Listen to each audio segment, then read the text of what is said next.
place presentar a una hermosa mujer, Liliana Marcela Támara. Ella es médica especialista en bioética, magíster en protección social, profesional especializada forense y lleva más de 30 años atendiendo personas gravemente enfermas. Así que pues la experiencia que tienes es enorme. Lili, buenas tardes y bienvenida. Diana querida, qué gusto estar aquí conversando contigo en esta conexión. Lili, comencemos por ilustrar alguna breve introducción sobre la muerte. Cuéntanos, tú que llevas tratando todo este tema de salud, ilústranos al respecto. Gracias, Diana. Imagínate que em, uno está en la vida, ¿cierto? Está trabajando, está jugando, está cocinando, está haciendo muchas cosas vitales. Y cuando alguien le dice hablemos de la muerte, ay no, toquemos madera, ¿no? Ay no, no hables de eso, ay no, qué tema tan difícil. No, hablemos de algo chévere, de algo simpático, de algo alegre, de algo positivo. ¿Cómo vamos a hablar de la muerte? Porque hemos entendido a la muerte como un opuesto, una contraposición, algo que no es la vida, ¿sí? No como un proceso de transición y de cambio, sino como lo que no es vida, en lugar de que sea una condición connatural a la vida, no solamente de nuestra vida como seres humanos, sino de la vida de los animales, de las plantas, de todo lo que está biológicamente activo. Entonces, cuando uno empieza a darse cuenta que la muerte no tiene que ser esa enemiga, no tiene que ser eso a lo que uno teme, eso a lo que no se debe ni siquiera nombrar, eso que nos arrebata la vida, que nos arrebata los seres queridos, que nos arrebata los sueños, los proyectos, las ilusiones, o que incluso es el enemigo, es el pecado, es el castigo. Entonces podemos empezar a entender que tenemos un principio y tenemos un final. Y que en ese intermedio del principio al final, la humanidad entera se la ha pasado tratando de dar respuesta a de dónde venimos, para dónde vamos y qué pasa después, qué pasa después de que nos morimos. Entonces, no es sencillo enfrentarse a la muerte, es algo profundo que saca miedo, que saca tristeza, que saca rabia, más en un país como el nuestro, en donde la muerte nos ha arrebatado a tantos seres queridos, a tantas personas jóvenes, a tantos hombres, sustento de sus hijos, hijas, esposas, madres, familias, porque la guerra de manera continua hace eso, nos arrebata la vida y lo querido. Y antes, cuando no teníamos sistema de salud, pues la enfermedad también nos arrebataba a los seres queridos, a los niños, a los jóvenes, y eso hacía que nos diera mucho miedo morir y que no supiéramos cómo enfrentar la muerte. Y eso hacía que nos diera mucho miedo morir y que no supiéramos cómo enfrentar la muerte. O sea, que nos tocaba como dejar morir a las personas, ¿cierto? Porque no había nada más que hacer. Entonces, en este momento hay muchas formas diferentes de morir. Hay formas en dignidad, hay formas en indignidad, hay formas provocadas por otros, hay formas provocadas por sí mismo, y con todo lo que la medicina está pudiendo hacer, tenemos unas variaciones de esa muerte gracias a la tecnología médica que tenemos disponible y al uso de recursos dentro de nuestro sistema de salud que han sido pues distribuidos para que todas las personas podamos tener en la medida de lo posible atenciones de lo que consideramos que debe ser digno para llegar hasta el final de nuestra vida. Así es. Lili, y cuéntame, ¿qué te inspiró a llegar a esta práctica en cuidados paliativos? Sí, hubo una mujer, Isa Polnegra de Jaramillo, una psicóloga que no solamente en Colombia, sino en Latinoamérica hizo un camino muy largo acerca del duelo, ¿cierto? Del duelo, de cómo enfrentar la pérdida de un ser querido. Y ella fue a dar una conferencia y ella dijo, no, imagínense que los cuidados paliativos son esa forma de cuidar a las personas que están al final de la vida, cuando ya se han agotado todos los recursos curativos, cuando ya no se le pueden hacer más intervenciones quirúrgicas, ni quimioterapia, ni radioterapia, ni cuando ya podemos luchar contra el final de la vida porque es una persona muy, muy anciana o porque tiene una enfermedad que es muy grave y que la está llevando al final y para la que no tenemos mayor manejo. Se puede hacer en su casa, se puede hacer desde el punto de vista físico, desde el punto de vista psicológico, emocional, desde el punto de vista social, familiar y desde el punto de vista espiritual de la persona con su familia, con su entorno, con sus allegados. Y yo dije, ay, ¿qué es esa maravilla? O sea, no abandonar a los pacientes, no dejar a las familias a su suerte, aliviarles el dolor, aliviarles los síntomas. Yo dije, ay, ¿qué es eso tan bonito, cierto? O sea, tan humano, tan cercano, tan amoroso, tan integral, ¿no? También, porque pues trayendo como todas las necesidades de la persona para poderlas solucionar. Y esa conferencia que ella dio fue muy inspiradora y empecé a formarme en muerte, morir y duelo con la Fundación Omega en los años 90, cuando apenas estaba en Colombia empezando a hablar del tema, donde solamente estaban esas dos fundaciones, Omega y la Fundación Pro Derecho a Morir Dignamente. No había especialización en cuidados paliativos. Hice mi especialización en bioética después de haber sufrido una enfermedad muy grave. Enfrenté yo misma qué es la posibilidad de morir. Y eso es muy, muy aterrador. Cuando uno siente que va a morir, que no hay futuro, que le dicen, no, mire, las probabilidades de sobrevida para usted son menos del 5% a 5 años, uno dice, brutos, pero es que esto es muy poquito, o sea, la mayor probabilidad es que yo me vaya a morir. Alguien me dijo, mira, para ti es 0 o 100. Mira a ver a qué le vas a apostar, si al 0 o al 100, porque para ti no hay intermedio, ¿cierto? Entonces hice toda la quimio, hice toda la cirugía, quedé con las discapacidades, tuve que enfrentar el duelo por la pérdida de la enfermedad, por la pérdida de la funcionalidad, de los sueños que tenía, porque también tenía sueños de ser cirujana, de ser médica social comunitaria, de otras cosas, pero esa discapacidad física y esa fragilidad, porque enfermar gravemente es sentirse uno realmente frágil, que no importa si tiene dinero, que no importa si tiene juventud, que no importa si tiene voluntad, que no importa si tiene una gran red de apoyo, tú sientes que efectivamente tu vida pende de un hilo y en ese pender de un hilo uno se siente como muy, muy expuesto a que de un momento a otro todo termina y que todo lo que habías querido hacer, todos los esfuerzos que habías hecho, pues no van a llegar a ningún lado.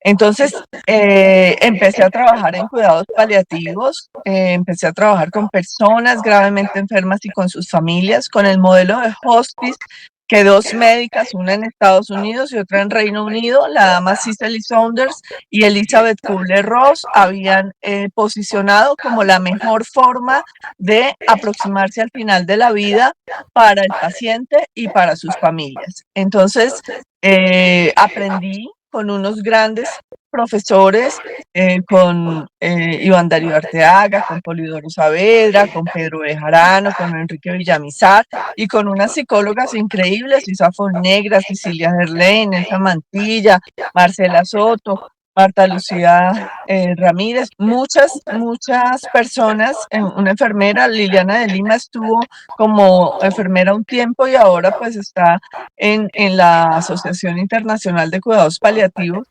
Entonces, todas ellas me iban contando cómo hacer las cosas y me iban guiando, pero fue cada uno de los pacientes, cada una de las familias que a lo largo de todos estos años, más de más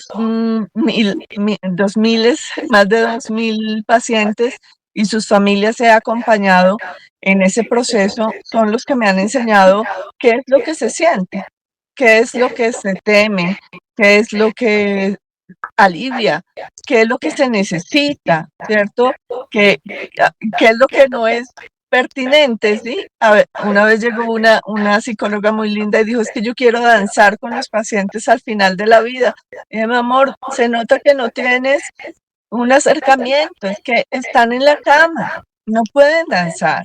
Pero también llegó un fotógrafo y me dijo, yo quiero tener un momento de felicidad y fotografiar las risas, las alegrías de los pacientes. ¿Y cómo vas a hacer para que rían? Me dijo, yo tengo mis estrategias y efectivamente hizo un set de fotos con unos pacientes muy lindos y les llevó momentos muy especiales. Entonces hay cosas que sí, hay cosas que no, hay personas que necesitan intimidad, hay otras que necesitan apoyo.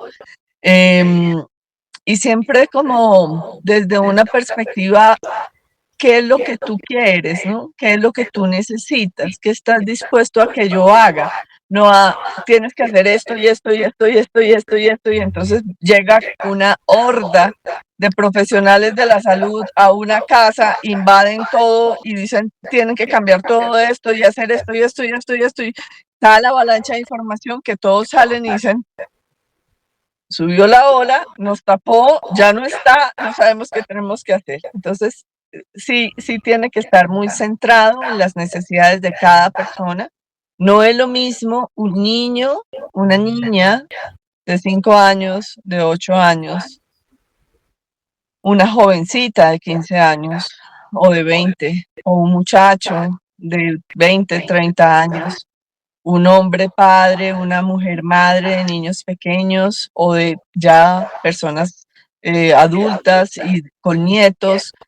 No es lo mismo tener la vida hacia adelante que ya poderla mirar hacia atrás y decir, hice, no hice tal cosa, no pude con tal, sí logré tal, a esos nonagenarios y a esos centenarios que las familias los sostienen y los sostienen y los sostienen y cuando ya se desesperan porque ya no aguantan tanta pérdida, entonces ahora cómo le hacemos eutanasia y uno dice, pero a ver, o sea, usted lleva 40 años sosteniendo a esta persona y ahora quiere terminar como si fuera un switch de on-off. Entonces, no, es que ya me cansé.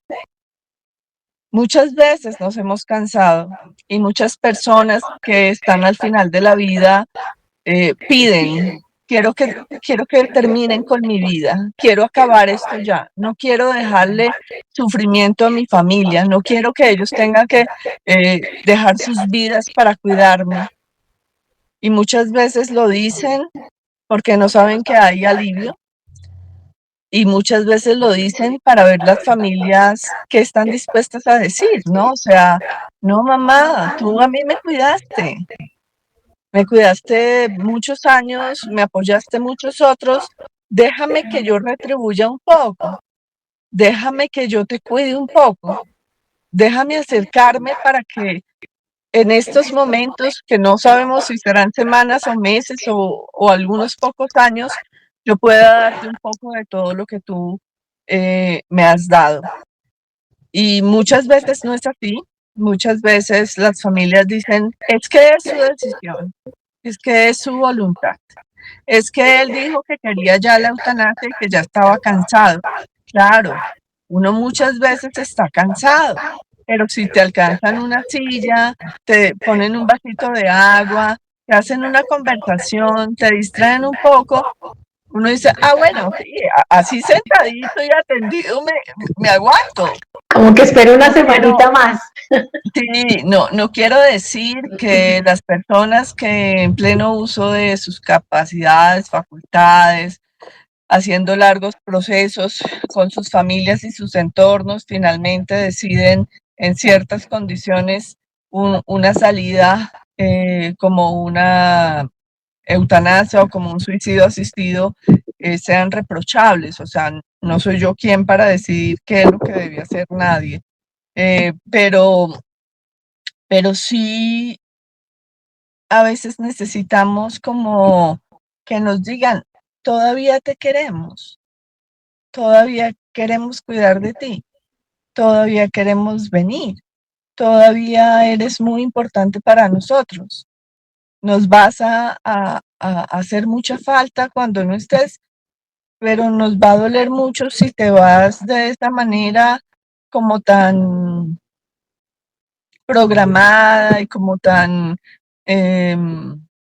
procedimentalizada, ¿sí? Como que es un mensaje muy difícil para los niños y para los jóvenes que tengan a un abuelito, a una abuelita, a un padre, una madre, un tío, una tía que decidió poner fin a la vida porque el sufrimiento era muy grande. Entonces, cuando esa joven se enfrenten a la pérdida de un novio, de un semestre, de un trabajo, el sufrimiento va a ser tan grave que entonces, bueno, es válido poner fin a la vida, ¿no? O sea, no soportamos el sufrimiento. Yo he pasado dolores fuertes, he pasado sufrimientos difíciles y uno no quiere estar ahí y uno no quiere que eso sea para siempre. Mi hijo tuvo dolor crónico muchos años, y no por eso yo decía, bueno, terminemos con la vida de mi hijo para que no sufra, Sí, sino hagamos todo lo posible para que esté aliviado. sí, se aferra a la esperanza. Lili, esa inspiración tuya, pues que fue en un momentos de inicios de tu vida, pues fíjate que muchas veces no entendemos por qué la vida nos lleva para donde no queremos, pero al final cuando miras hacia atrás te das cuenta de todo el camino que abriste y a cuánta gente con tu vocación de servicio has servido. No desde como tú pensabas, sino a través de estos cuidados paliativos. Y ahí es donde yo quisiera que ahondáramos un poquito. Qué son los cuidados paliativos? Siempre que tenemos una enfermedad, tenemos síntomas.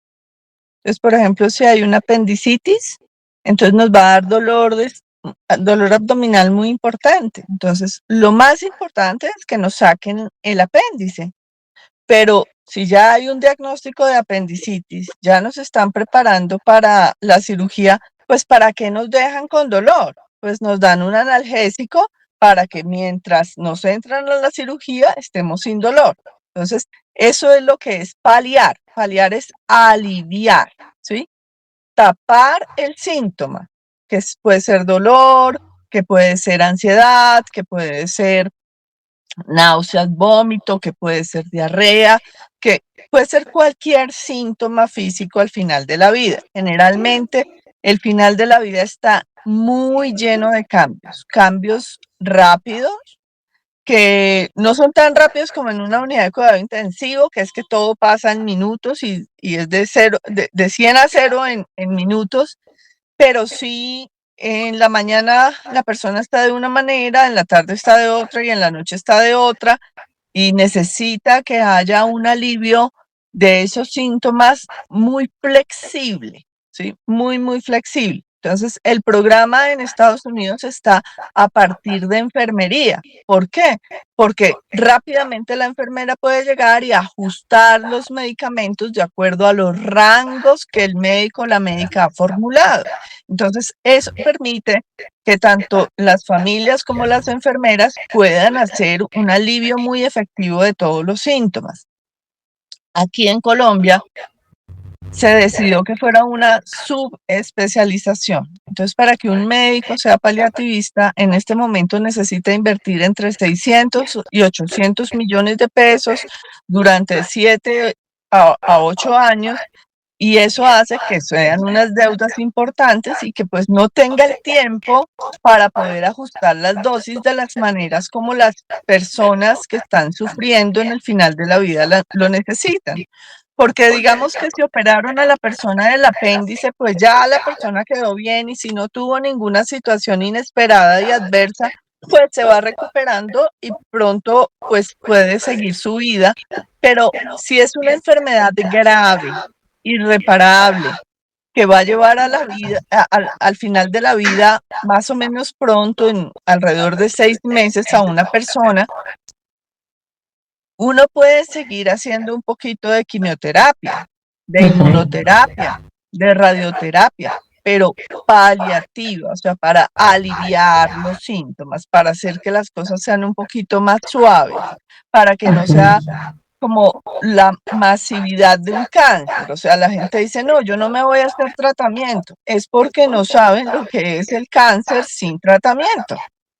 Y es muy, muy fuerte. Igual, para unas personas pueden tener metástasis en todos los huesos y necesitar un Dolex al día. Las he tenido.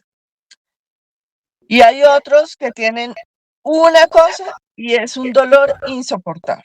Entonces, esa adecuación del tratamiento para las condiciones de cada persona, para que esté aliviada mientras viva. No es para cortar la vida, tampoco es para prolongar la vida. Es para que durante la vida que le queda, la persona pueda estar lo más tranquila y aliviada posible, que es como lo que a las familias les da mucha tranquilidad. Ante la inevitabilidad de la muerte, por lo menos que no sufra. Eso genera mucha paz. Poder hacer uno cosas por su ser querido, para que no sufra y para que pueda hacer un cierre lindo de su vida. Es que si yo he hecho una vida en condiciones de dignidad, en condiciones de cuidado del otro, de servicio, de amor, de consideración, de creatividad, de generación, pues al final también puede ser así. No tiene que ser que es que la vida se volvió un caos, porque el dolor y los síntomas físicos sí pueden hacer que todo se vea muy caótico. Entonces, los cuidados paliativos son eso, son un modelo de atención a las personas gravemente enfermas, generalmente al final de su vida, que necesitan cuidado permanente, atención permanente. ¿Qué quiere decir? ¿Que esté una persona ahí al lado? No, pero que si a las 6 de la mañana, o a las 2 de la mañana, o a las 3 de la tarde, o a las 11 de la noche, la persona tiene un síntoma y ya han agotado lo que se le dijo que se podía hacer en ese caso, pues que puedan llamar. Mira, está pasando esto, ¿qué podemos hacer? Y que pueda recibir una respuesta tranquila, amable, pausada, ¿sí? O sea, el cuidado paliativo no es el cuidado crítico, que de un día para otro, que de un minuto para otro ya cambias completamente las circunstancias, pero sí que de manera sostenida durante esas semanas o pocos meses que tiene la persona pueda estar atendida médicamente, por enfermería. A veces las familias no tienen la posibilidad de tener enfermeros, pero pueden ser buenos cuidadores y pueden aliviar los síntomas de su ser querido. No siempre se necesita un gran despliegue de tecnología, lo que sí se necesita son medicamentos. En pandemia, cuando estuvimos desabastecidos de morfina y de opiáceos, pues las cosas se pusieron difíciles, de sedantes también se pusieron muy difíciles porque pues había unos cálculos y se habían hecho unas importaciones para la normalidad. Entonces, cuando ocurre esa gran cantidad de intubaciones, de ventilaciones mecánicas, pues hubo casos en los que hubo dificultades. Afortunadamente, gracias a Dios y a San José, por eso estamos hoy acá, porque San José es el patrono de los moribundos, entonces por eso quise que hiciéramos esto el 19 de marzo. Gracias, Diana, por eso. Lo estamos grabando antes, no estamos en vivo el viernes, pero pues es un acercamiento, una conexión espiritual con un patrono muy importante. Entonces, gracias a todas las cosas que han pasado, pues siempre las personas que han estado bajo mi cuidado desde el punto de vista de cuidados paliativos han podido estar aliviados de la mejor forma posible. Ven, y bueno, y sí, y lo que te digo, yo escuchándote y con tantos pacientes a los que has acompañado, tienes un cúmulo de experiencias sobre todas esas emociones que afloran en las personas al final de su vida y en las personas que están alrededor de la persona que ya está por partir.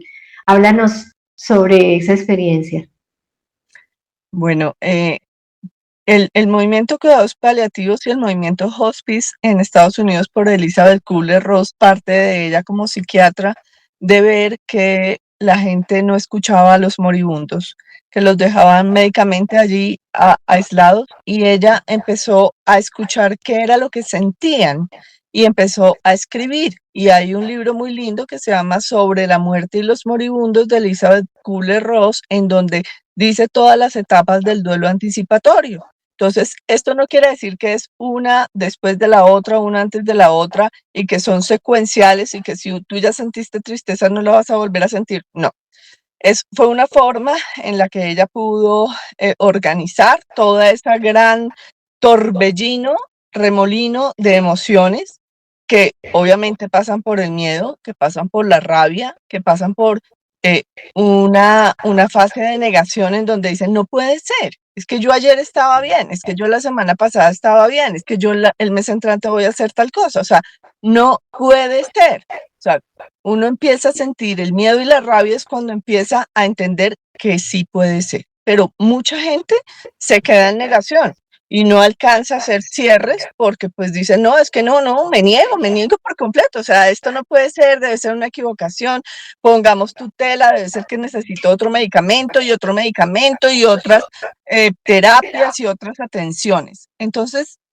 estas emociones que vive la persona para enfrentar, que ya no se va a recuperar, ya va a llegar al final de la vida, si logra sentirlas y continuar, dejarlas pasar, ¿cierto? No sostenerlas, sino dejar pasar.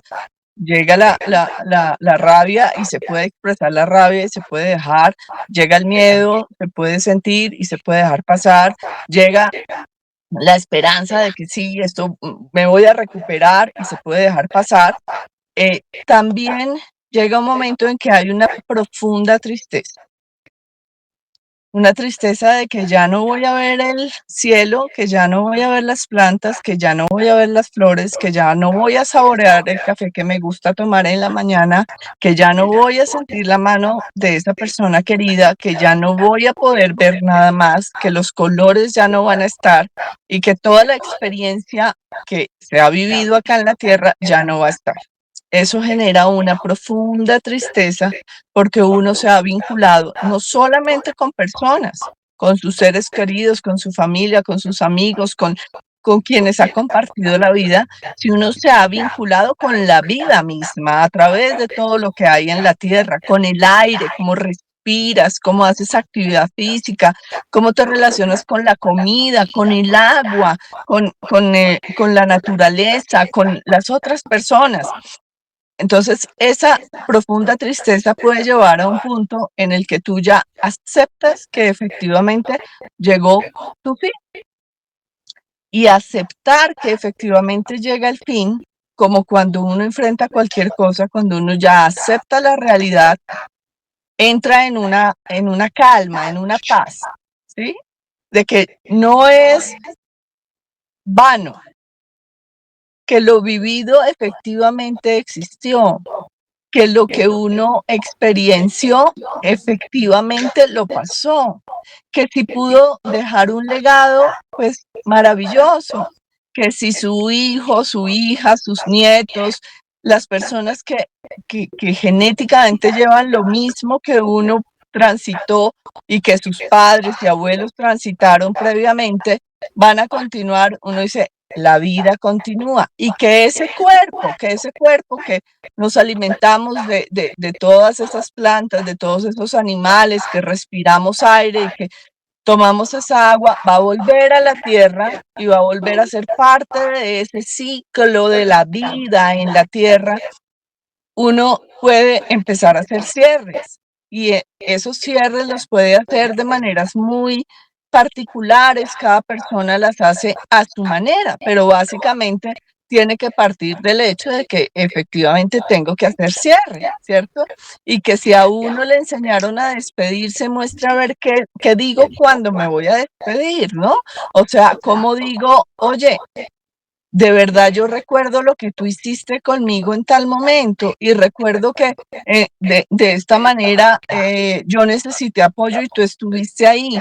Y sabes que quiero agradecerte porque cuando tenía que pedir ese préstamo, tú me diste la mano y me ayudaste para yo poder lograr eso que necesitaba en ese momento. Y después de reconocer y de agradecer, también, oye, ¿sabes qué? Perdóname porque fui necio, porque fui frágil, porque fui afanado, porque no sabía, porque no fui lo suficientemente humilde para poder buscar ayuda y, y te ofendí o te hice doler o te hice sufrir. Pero ¿sabes qué? También te perdono porque tú también tuviste cosas y en esa medida también sé que hiciste lo mejor que pudiste, pero que ya eso ya pasó y que no llevo en mi corazón esas tristezas. Y luego una una gran esperanza de que después voy a estar bien, porque eso es lo que es una fe.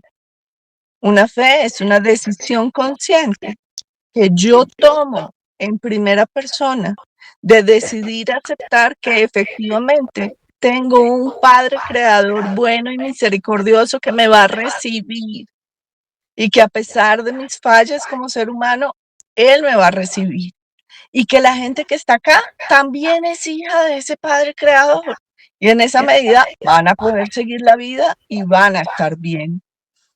Y finalmente, eh, entregarse, así como nuestro Señor Jesús dijo allí en la cruz, Padre, en tus manos entrego mi espíritu, cuando uno ya ha pasado todo lo que es en el momento en que es, no es ni antes ni después, y uno se lo dice con su mente, con su corazón, con sus labios, con todo su ser.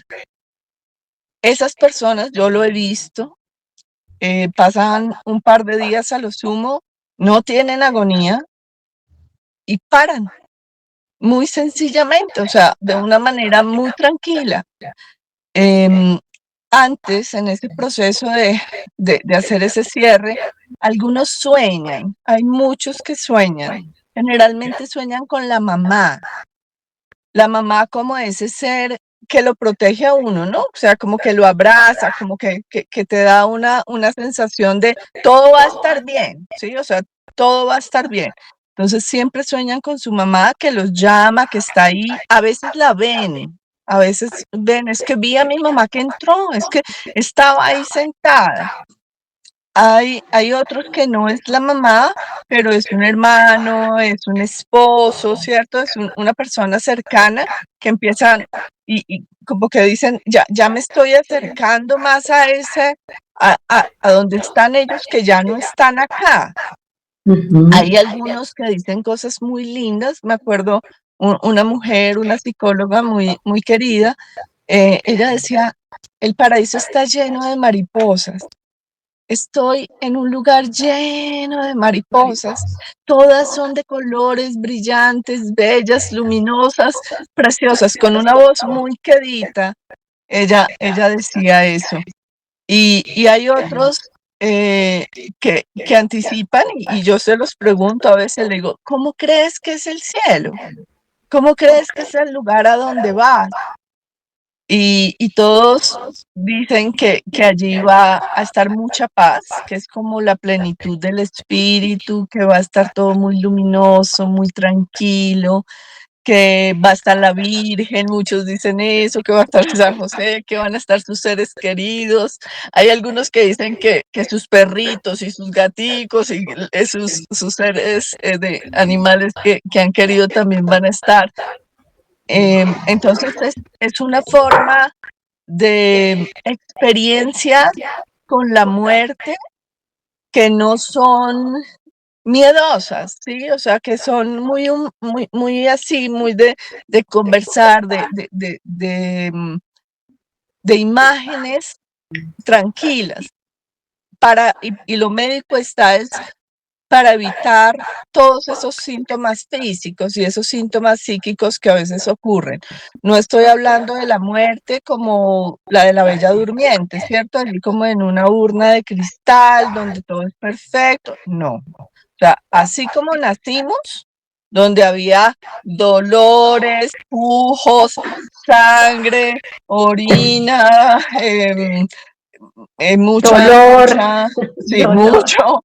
El final también tiene muchos síntomas. Entonces, si uno logra aliviar todos esos síntomas físicos, que son aliviables, porque alguna gente dice, doctora, pero es que sigo sintiéndome muy débil.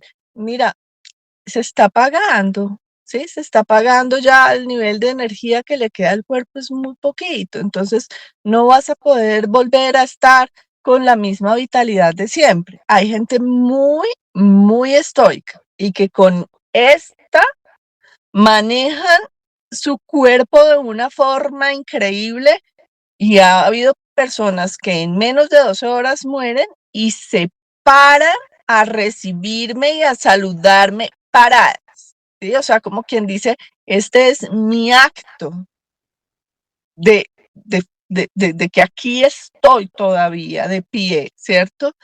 De que aquí estoy sentado, de que aquí estoy con los ojos abiertos, de que me puedo tomar un desayuno, de que quiero tomarme un café esta tarde. Entonces, esas experiencias son muy, muy lindas. No, hay muchas personas que necesitan como que los médicos les digan, no, ¿sabe que ya no hay nada que hacer? No, eso nadie necesita que se lo diga. Siempre hay mucho Sí, que hacer, ¿sí? Siempre hay mucho que hacer, mucho. Que ya médicamente no haya tratamientos curativos no significa que no se necesite mucho acompañamiento, mucho alivio, mucha presencia y lo que dice el refrán, ¿no? Curar a veces, aliviar a menudo, acompañar siempre, siempre. ¿sí? Acompañar siempre. Morir con dignidad, lo que yo he visto es tener una cama con sábanas limpias, con pijama limpia, con una persona cerca o varias personas cerca queridas que te están acompañando, que te están cuidando. Por eso la dama Cicely Saunders, su libro dice, velad conmigo, evocando también una frase que nuestro Señor Jesús le decía a sus discípulos en diferentes momentos, ¿no? Acompáñenme aquí en oración, estén conmigo, no me dejen solo, no se duerman, me da miedo estar solo, a oscuras, en silencio y con frío. Entonces, lo que más se parece a la muerte es la noche.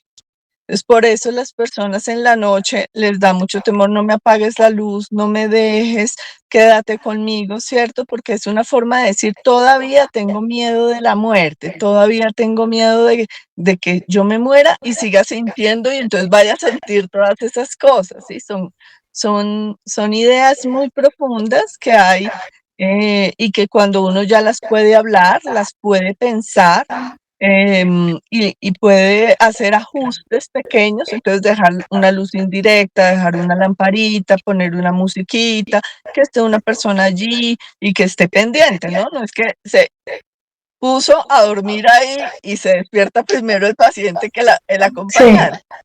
es, Nadie puede cuidar de otro 24/7 y no siempre uno se puede morir delante de sus seres queridos. A veces necesita que las personas que están muy cerca salgan y justo en ese momento en donde todos fueron al comedor a desayunar, justo en ese momento paró.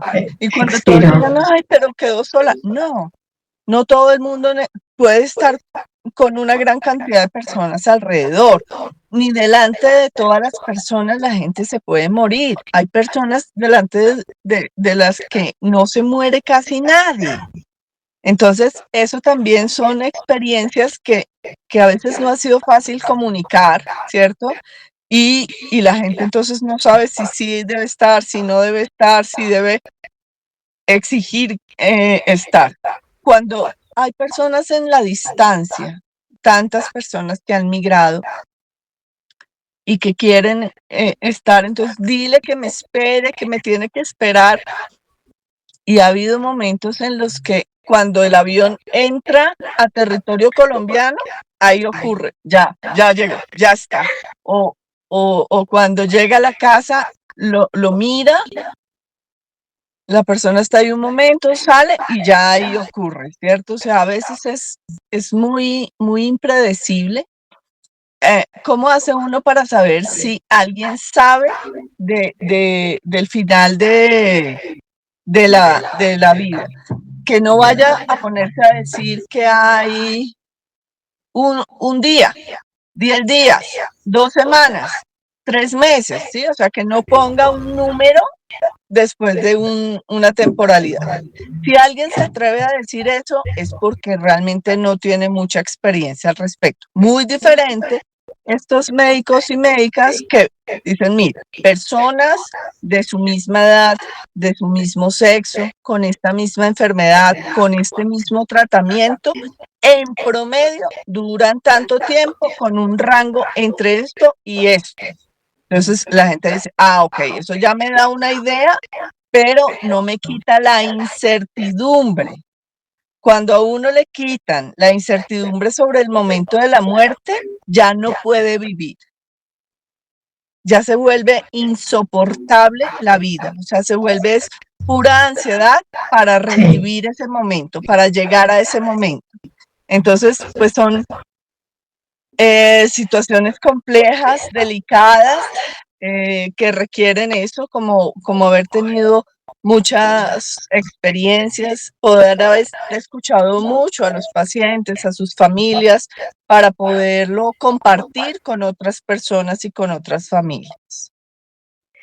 Bueno, y entiendo sobre lo que decías de las cascadas de emociones, finalmente es la aceptación la que hace, la que termina es como el punto final para el cierre, entiendo, de acuerdo a lo que tú me comunicas, no sé si tendrá que ver esa parte de aceptación en la persona que ya está viviendo el momento, sentirse ya y hacer cierre final.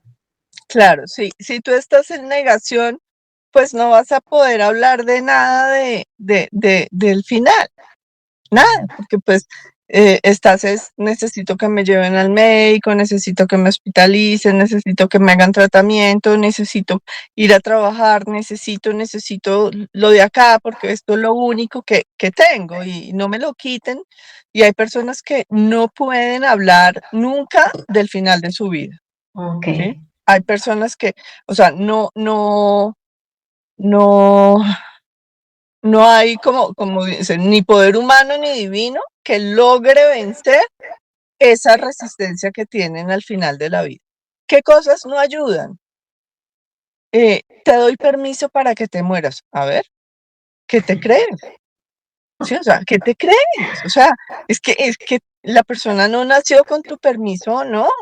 Entonces, como que también ten cuidado con eso, ¿no? No, vete, busca la luz. Y uno, ¿cuál luz? Si es que yo no estoy viendo ninguna luz diferente a la del bombillo, o sea, ¿qué luz quieres que busque? Les da mucha rabia que les digan cosas tan salidas y tan traídas de los cabellos. Eh, es que yo fui esta noche y vi a tu mamá y entonces ella está rodeada de una luz rosada y entonces eso significa que no sé cuántas y entonces ponle una vela morada. Entonces le ponen la vela morada y eso porque, no, que porque está rodeada de una luz rosada y entonces que ya es no sé qué y entonces tienes que tomar tal cosa. Mira, hay muchos que dicen a mí, no me eches esos cuentos. Y menos me vas a poner una vela aquí al lado del oxígeno. Sí, o sea, hay personas que creen cuentos, hay personas que tienen espiritualidades, que tienen religiosidades, hay personas que se preparan para el final de su vida, a lo largo de la vida, leyendo mucho, escuchando mucho, analizando películas, sí, porque pues en la literatura y en el arte hay muchas expresiones de cómo enfrentar esto. Y también pueden llegar a hacer discusiones profundas sobre esto, sobre la vida y sobre la muerte. pero hay otras que dicen, no, no soy capaz, no, no, no, a mí no me toques ese vals porque me matas, ahí sí está, no, no, no, no, no me eches ese cuento porque no puedo. Entonces, es deseable, sería muy rico que todos pudiéramos estar en un estado de morir con dignidad, de alivio de síntomas, de aceptación gradual de todas las emociones, de llegar al punto en donde hacemos esos cierres tan bonitos, en donde dejamos una estela, ¿cierto? Dejamos una huella, dejamos allí una cosa muy linda en nuestra familia y unos recuerdos increíbles. O sea, ha habido familias que hacen unas despedidas preciosas de diferente tipo, los unos de fiesta, los otros religiosos, los otros en silencio, los otros haciendo círculos familiares, o sea, muchas cosas muy bonitas. Pero hay otros que les toca pues como el echar la puntadita que pueden, ¿sí?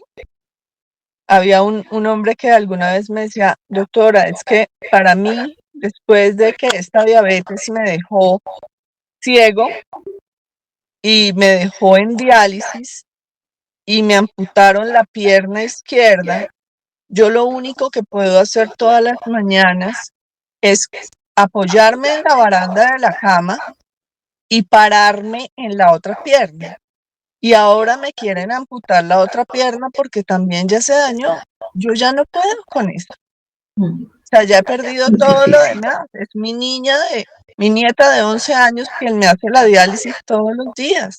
Ya, no, no permita que me dé dolor, no permita que me vaya a pasar una cosa muy difícil. Ayude a mi familia para que estén bien, pero yo no me voy a dejar amputar, ¿cierto? Porque pues mi dignidad está en poder parar Parar. una piernita que me queda por la mañana para descansar. Sí, son miles de historias. ¿Qué recomendaciones, aparte de las que ya, porque ya las tengo así muy en la mente de algunas, ¿no? Nos puedes dar a quienes acompañen en los últimos momentos a esta persona que ya está por partir? Em, Como que partan de los hechos, partan de la realidad, partan de la necesidad que la persona está sintiendo. Si la persona ya no puede hablar ni comunicar, póngase ahí en esa cama, no en los zapatos porque ninguno tiene ya zapatos, pero sí póngase ahí en esa cama. ¿Usted qué quisiera? ¿Quisiera que la almohada estuviera así con la cabeza toda torcida? ¿Quisiera que la pijama tuviera arrugas en la espalda? ¿Quisiera que lo peinaran? ¿A esa persona le gustaba que le echaran cremita o a esa persona no le gustaba que lo tocara? ¿Cierto? Porque cada persona, por eso son las familias quienes saben qué es lo que a su ser querido le gusta. Y sobre todo, entre limpio en la relación con esa persona. Que todas esas venganzas por todos esos sufrimientos que esa persona le hizo tener en su momento, cuando usted era niño, cuando usted era niña, cuando usted era adulto, con su esposa, con su hijo. Perdónele eso antes de cuidar, porque si no, lo que se va a volver es como un encarnizamiento. Te voy a hacer justo lo que a ti no te gusta, te voy a hacer justo lo que a ti te duele, justo lo que a ti te molesta. Entonces, no es fácil porque es sanar la relación con esa persona. Si usted no hizo a lo largo de su vida esfuerzos por sanar la relación con esa persona y llegó al final con todo sin resolver, pues no espere que usted va a ser el mejor cuidador o cuidadora de ese ser humano. Trate de resolver lo más que pueda en los momentos en los que ocurren. Todo es hablable, la mayoría de cosas son reparables. No es necesaria la convivencia de manera permanente.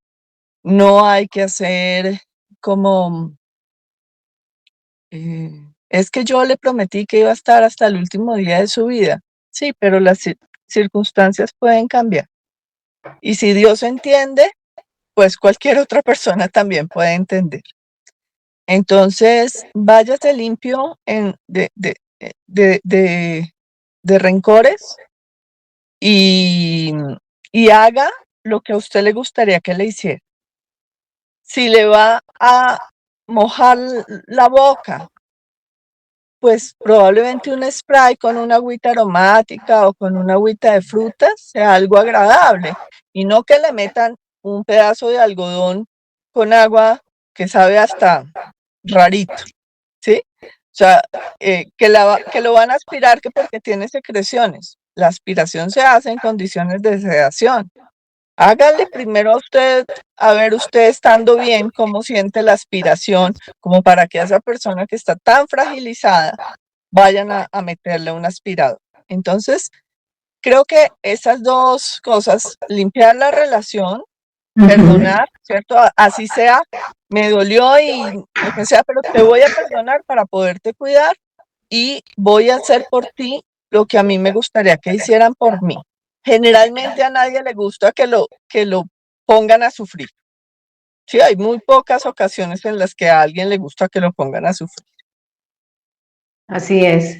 Y encontramos cuidadores de todos los talantes también, ¿no? Eso sí que lo debes ver tú en tu Sí, entorno profesional. muy importante que sepamos que no hay solo una forma de cuidar. Y tanto el paciente, la persona que está al final, tiene que aceptar que su forma no era la única ni la mejor y que el otro hace lo mejor que puede y que usted acepta eso y lo agradece y lo deja pasar, ¿sí? O sea, no tiene que ser que es que yo hasta el final de la vida estoy controlando todo. Uno. Dos, que una persona es muy valiosa si va y hace el mercado, si va y gestiona las fórmulas, si trae el dinero que se necesita para hacer los pagos que se requieren, que se queda la noche que no pudo traer enfermera, pero que le limpia su pañal, que lo acompaña activamente. Porque a veces hay unas personas en el círculo que dicen, no, es que la única que hago soy yo y yo soy la que hago todo y nadie más hace nada y los demás no, pero pues es que ni siquiera estás dejando que nadie se acerque.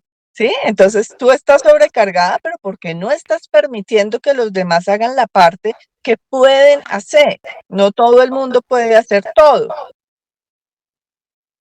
Sí, aunque también habrá personas que definitivamente no quieren hacer nada. Eso sí, de todo se encuentra. Mira que no es tan frecuente. O sea, cuando una persona rompió completamente, cortada la relación con esa persona, pues ya la cortó. Sí, claro. Así sea hijo, así sea esposo, así sea lo que sea. No va a restituir la relación. Hay otras personas que dicen, bueno, a pesar de que yo terminamos esta relación, no significa que yo no pueda hacer algo en este momento para apoyar y ayudar. Entonces, al que cortó completamente la relación, pues es que no hay ni que pedirle, No, sí, te entiendo. ¿sí? ¿Por qué? Porque su voluntad expresa ya estuvo. Mira, que es Ujú. que fulanito quisiera hablar contigo porque quiere pedirte perdón. No estoy interesado en que me pida perdón. Dile que ya está todo perdonado, pero que yo no lo voy a ver, ¿sí? O sea, no podemos pretender que es que la vida es de una sola manera y que todos tienen que actuar de una manera, ¿sí? Sí. Cada persona hace lo mejor que puede frente a las circunstancias que le tocan. Y bueno, y en tu experiencia, ¿qué creencias sobre la muerte podríamos nosotros trascender? Bueno, hay muchos libros muy lindos de diferentes religiosidades y espiritualidades, ¿cierto? Hay unos que hablan de reencarnación, hay otros que hablan de vida eterna, ¿cierto? Quien tiene palabras de vida eterna. Hay otros, los más básicos, que nos ayuda a todos, es un poco lo que yo les contaba del vitalismo, ¿cierto? Somos Ujú. parte de esta tierra, hemos tomado de ella, respirado de ella, comido de ella, bebido de ella y entregamos nuestro cuerpo y el ciclo de la vida continúa. Ese ayuda mucho porque pues efectivamente no necesitas pues como que que tengas una creencia, ¿sí? Sino son unas realidades químicas y físicas muy claras, y eso le quita a la gente la sensación de intrascendencia, de que aquí todo se acabó, de que no hay nada y no va más y que ya, punto final. Cuando lo que somos, parece es que somos unos transportadores de unas expresiones genéticas milenarias que siguen en proceso de depuración, de desarrollo, de mejoramiento en algunos casos, de terminación en el de otros, pero que lo que transportamos es eso, ¿no? El material biológico de lo que nos configura como seres vivos y seres humanos. Bueno, Liliana, pues el tiempo corre y estos temas contigo son pues de una trascendencia única. Entiendo que vas a publicar en algún momento un libro, lo estamos esperando y cuando lo publiques, bienvenida porque hablaremos del mismo. Claro que sí, Diana, ha sido muy agradable compartir contigo este espacio. Gracias a Urdimbre Radio, y espero que conexión espiritual con todas las personas que puedan escuchar el programa les sea de alivio, de esperanza y de reconocimiento de la vida y del final de la vida. Gracias, Lili. Y para terminar, dejar como este pensamiento de entender que a través del acompañamiento descubrimos que las últimas palabras y los últimos suspiros siempre son de tristeza, no señora, también son de amor, de aceptación, muchas veces de paz. Así que muchísimas gracias por tu compañía, por tu experiencia, por tu sabiduría y muchísimas gracias a todos por acompañarnos en este encuentro cercano. Un recordatorio de que lo vital para vivir es vivir en conciencia y en paz. Nos vemos en nuestra próxima conexión espiritual. Gracias.